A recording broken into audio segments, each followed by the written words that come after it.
I'm sharing this story because I need to get it off my chest. It's been years, but the pain still feels fresh.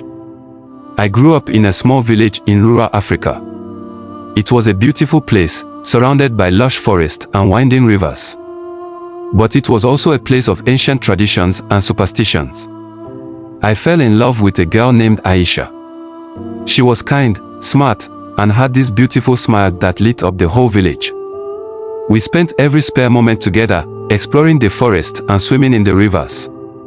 But our village had a dark secret. People whispered about the Nngoma, a malevolent spirit that roamed the forest at night. They said it was a harbinger of death, and that anyone who crossed its path would be cursed. I didn't believe it, of course. I thought it was just old wives' tales. But then strange things started happening.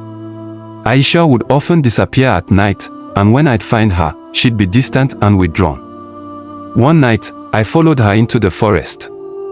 I hid behind a tree and watched as she walked deeper into the woods.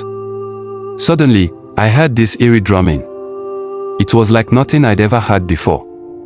Aisha started dancing to the rhythm, her eyes closed and her body swaying. I tried to shout for her to come back, but my voice was frozen in my throat. And then, she disappeared.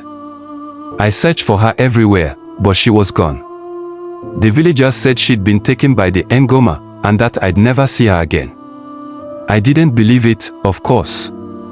I thought she'd just run away or something.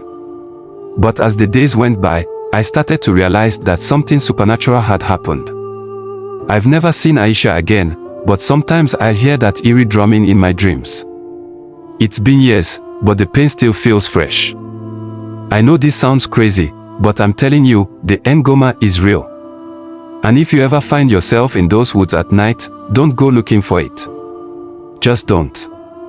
As time passed, I started to notice strange things happening around the village. People would go missing, and then turn up days later with no memory of where they'd been. Some said they'd seen shadowy figures lurking in the woods at night. I started to investigate, talking to the villagers and trying to piece together what was happening.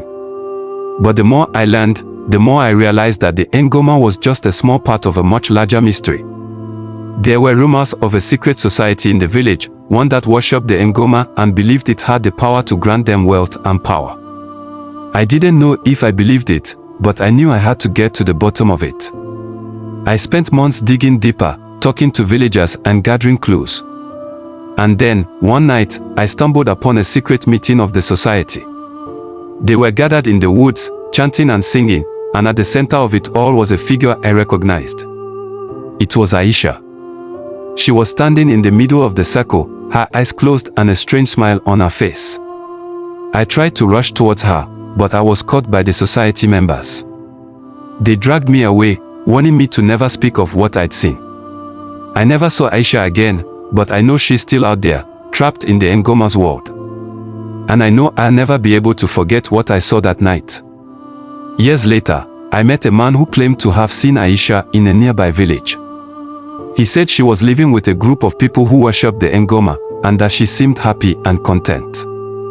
I didn't know what to believe, but I knew I had to try and find her. I traveled to the village and searched for Aisha, but she was nowhere to be found. As I was leaving the village, I met an old woman who claimed to have knowledge of the Ngoma's world. She told me that Aisha was indeed alive, but that she was trapped in a world between the living and the dead. The old woman gave me a small pouch containing a powder made from the roots of a special tree. She told me that if I sprinkled the powder on the woods, Aisha would appear to me. I didn't know what to believe, but I knew I had to try. I traveled back to the woods and sprinkled the powder on the trees. And then, I waited. As the sun began to set, I saw a figure emerging from the woods. It was Aisha. She was different, though. Her